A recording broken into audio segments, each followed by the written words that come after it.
consumo libre. Este programa es clasificación B. Puede contener escenas de violencia, adicciones, sexualidad o lenguaje no apto para audiencias menores de 12 años de edad.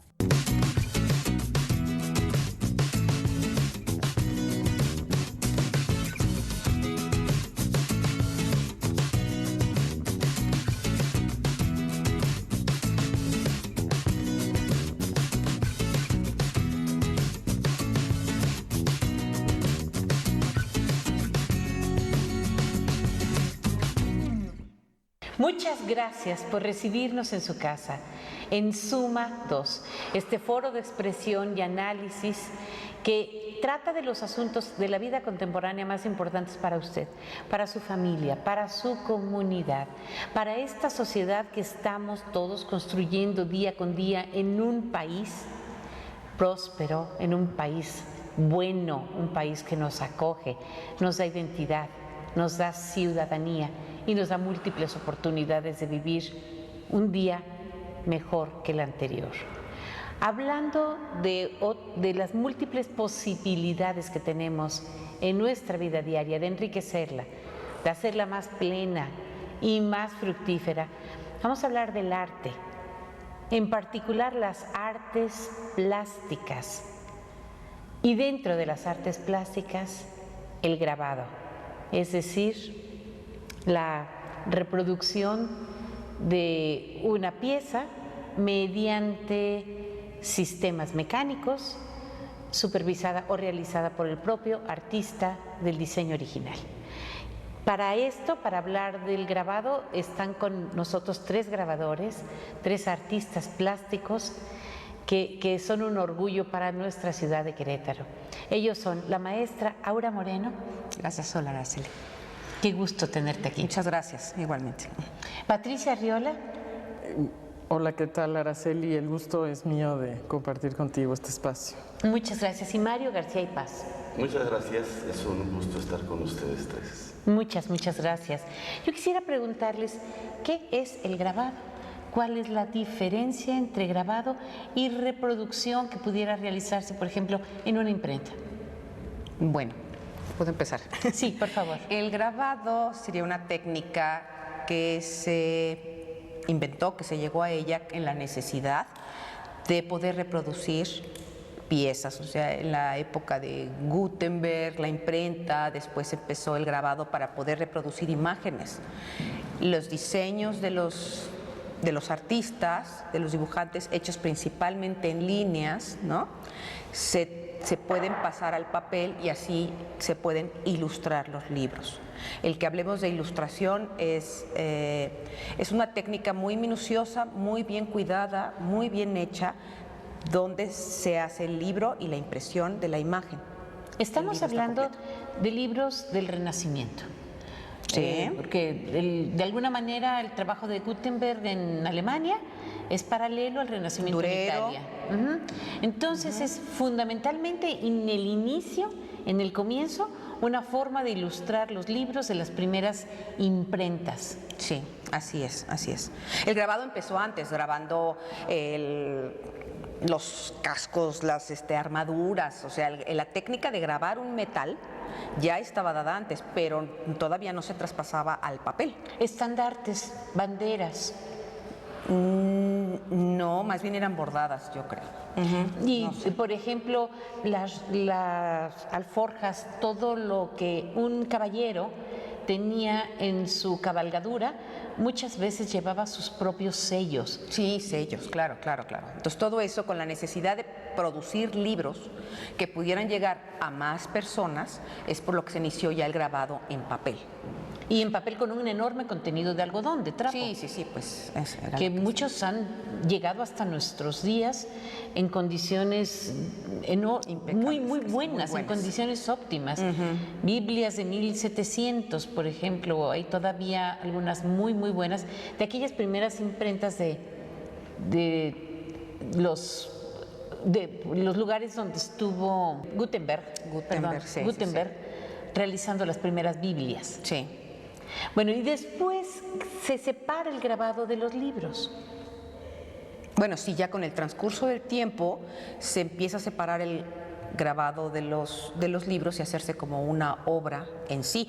Pero los que hacían las obras para venderlas, ustedes me van a comentar, es por ejemplo, cuando el grabado está muy relacionado con el no estar de acuerdo con el gobierno, con los reyes, con los gobernantes. Entonces se hacían los panfletos, lo que ahora sacamos copias fotostáticas. Antes era grabado, los manifiestos, las caricaturas, burlándose del conde que nada más recibe dinero y que todos lo están alimentando. O sea, siempre ha estado relacionado el grabado con el poder expresar el que no estamos de acuerdo contra las injusticias. Y eran precisamente hombres de iglesia los que grababan estos panfletos y se manifestaban en contra del gobierno. Pienso, por ejemplo, en el motín de Esquilache, que hizo que estos jesuitas iniciaran una revolución en contra de Carlos III, que provocó que Carlos III expulsara a los jesuitas de todos los dominios españoles y de hecho acabó con la orden por un tiempo.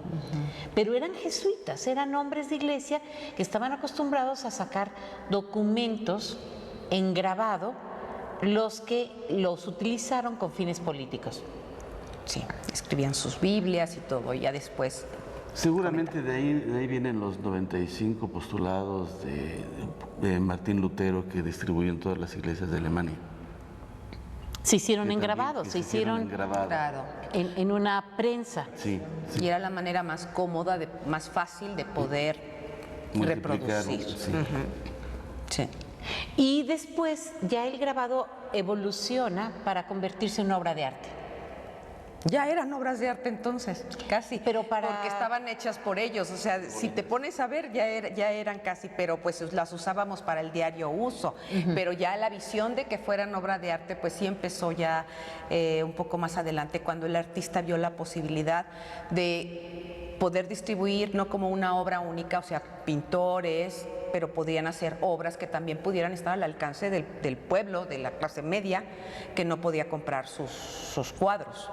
Entonces ahí empezaron a hacer ciertas obras. Rembrandt, o sea, Rembrandt, Durero, yo sigo con Durero, que estoy encantada con su obra, pero es ahí donde empezaron a salir otras obras. No sé ustedes qué más. Y en Oriente anteriormente también el grabado fue reconocido como obra artística. En China, claro. Que es donde se origina, en Japón, y es con las técnicas en madera, en piedra, primero los sumerios desde Mesopotamia. Ya hay documentado historia de que ya se usaba, no se conocía, ¿no?, como grabado, pero se usaba lo que se conoce como una matriz, y la que se usaba para, que podía ser algodón, tela o papel, ¿no?, generalmente de algodones, y trasladar una imagen, ¿no? Y desde ahí pues nace como arte, ¿no?, como obra artística, como arte plástica el grabado. La estampa japonesa, que luego fue tan importante para los impresionistas, ¿no?, para el arte moderno, que tuvo una influencia tan muy importante, determinante. Claro.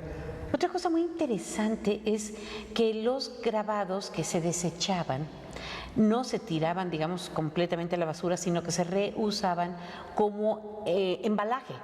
Entonces, en el comercio que hubo, digamos, de la ruta de la seda, muchas piezas eran embaladas en este papel desechado por los impresores, y así al llegar al otro punto, al punto de destino, el destinatario abría su pieza y desplegaba el papel, y así fue que también se transmitieron imágenes, ideas y diseño que venían a influir al país al que estaba destinada una pieza de tela, por ejemplo, de brocado, de seda. Qué maravilla, yo no había escuchado esta historia y se me hace fantástica.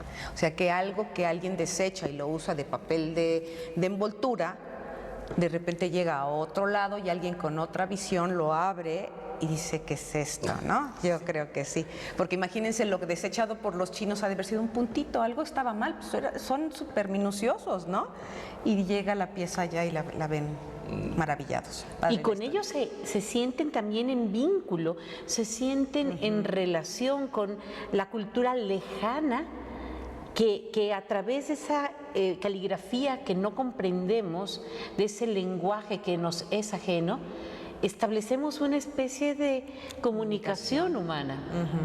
Y por eso empezó lo de tinta, ¿no? La idea de tintas, porque empiezan con tintas chinas, ¿no? Y es la evolución de los materiales para lograr la impresión, ¿no? Duradera, como comentas, que pues eran impresiones que han pasado a través de los siglos, ¿no? Que nos han llegado imágenes muy buenas, ¿no? De esas. ¿Qué es el grabado contemporáneo? ¿Cuáles son las técnicas, cuáles son las posibilidades que hay? No sabría enumerarlas todas, pero yo lo que puedo percibir son, lo fundamental sería rasgar sobre una placa de material más duro. Ese hueco que se forma ahí recibe tinta, la recibe a granel, pero después la quitas y solamente queda tinta en el canal. Ese canal lo aplicas sobre cartón. Como esto no es uniforme, le pasas un rodillo encima y la tinta pasa a un papel que, por cierto, sí merece consideración de calidad. Hablábamos del algodón, pues ese es el que ¿Algodón libre de ácido? Sí, es un algodón, pues preferentemente hecho para el objetivo específico. Y de esta forma se puede mantener bien por siglos. Sí, porque son tintas de mucha calidad. Ahora, yo acabo de hablar del fundamento que prácticamente viene descrito con la palabra grabar, o sea, grabar algo, pero después se empiezan a desarrollar otras técnicas de pasar una imagen de un papel a otro, o y hacer superposiciones de materiales y entintarlos y pasarlos por una prensa, de modo que empieza a haber muchas variedades de grabado que enriquecen la manera como se expresa, independientemente de su propio valor estético, porque el grabado te da algunas cosas, es mi apreciación, mi experiencia, te da algunas cosas que no me daba con precisión y amplitud, que no me da la pintura en color acrílico o acuarela u óleo. Con estas ideas nos vamos a una pequeña pausa. Por favor, usted no se vaya.